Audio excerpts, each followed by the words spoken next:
ശബരിമല അമ്പലം ടൂറിസ്റ്റ് കേന്ദ്രമാക്കരുത്. ഇവിടെ ഒരു സമുദായ നേതാവ് പറഞ്ഞത് ടൂറിസ്റ്റുകളെ ആകർഷിക്കാൻ കഴിയുന്നതാണ്. അയ്യപ്പനെ ടൂറിസത്തിൻ്റെ ബ്രാൻഡ് അംബാസഡർ ആക്കരുത്. അന്ന് കുത്തി കൊല്ലാൻ നോക്കി നടന്നില്ല, ഇപ്പം നക്കി കൊല്ലാൻ വേണ്ടി ഇറങ്ങിയിരിക്കുക.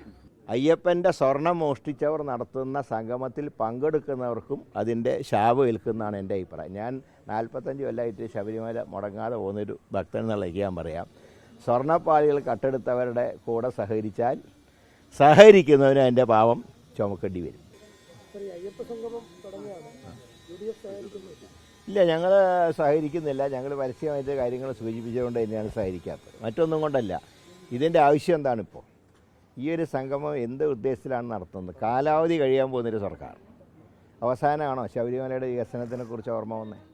കാലാവധി തീരാൻ ഇനി 6 മാസമേ ഉള്ളൂ ബാക്കി. ഇനി എന്ത് പ്ലാൻ നടപ്പാക്കാൻ, ഇത്രയും കാലം നടപ്പാക്കാത്ത എന്ത് പ്ലാനെ നടപ്പാക്കാൻ പോകുന്നത്?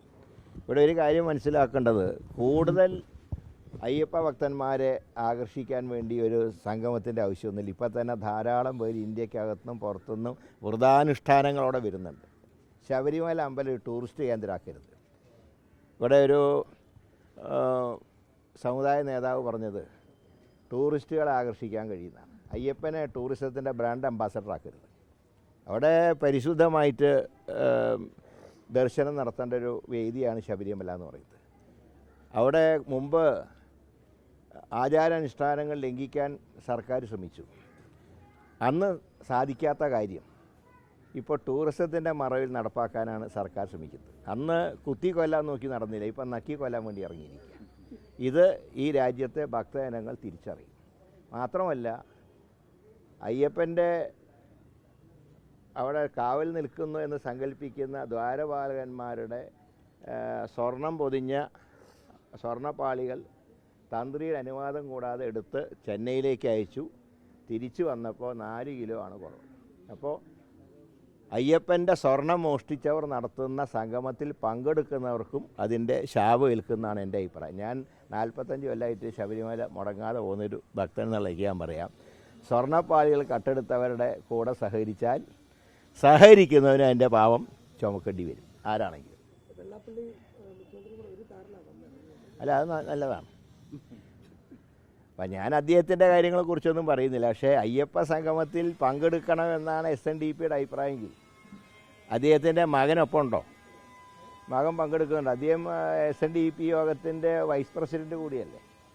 ബദൽ സംഗമത്തിൽ പങ്കെടുക്കരുതെന്നും വെള്ളാപ്പള്ളി പറഞ്ഞിട്ടുണ്ട്. അത് മകൻ ബദൽ സംഗമത്തിൽ പങ്കെടുക്കില്ല എന്ന് എന്താ ഉറപ്പ്?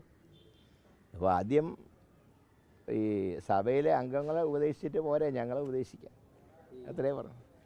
യോഗി ആദിത്യനാഥിന് VN വാസവൻ ദേവസ്വം വകുപ്പ് ഒരു കത്തയച്ചിരുന്നു, പങ്കെടുക്കുന്ന ഒരു ക്ഷണക്കത്തയച്ചിരുന്നു. അതിൽ അദ്ദേഹം തിരിച്ച് ആശംസ അറിയിച്ചുകൊണ്ടൊരു മറുപടി കത്തയച്ചിട്ടുണ്ട്. അതായത് അയ്യപ്പ സംഗമത്തിന്റെ ലക്ഷ്യം നിറവേറപ്പെടട്ടെ എന്ന ആശംസയാണ്. ഇപ്പോൾ പുറത്തു വന്നിട്ടുണ്ട്.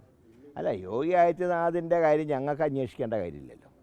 യോഗി ആദിത്യനാഥിൻ്റെ നിലപാടിനെക്കുറിച്ച് ഇന്ത്യ സഖ്യത്തിന് നിലപാടുണ്ട്. ആ സഖ്യം തന്നെ, ആ അഭിപ്രായം തന്നെ ഞങ്ങൾക്കുള്ളത്.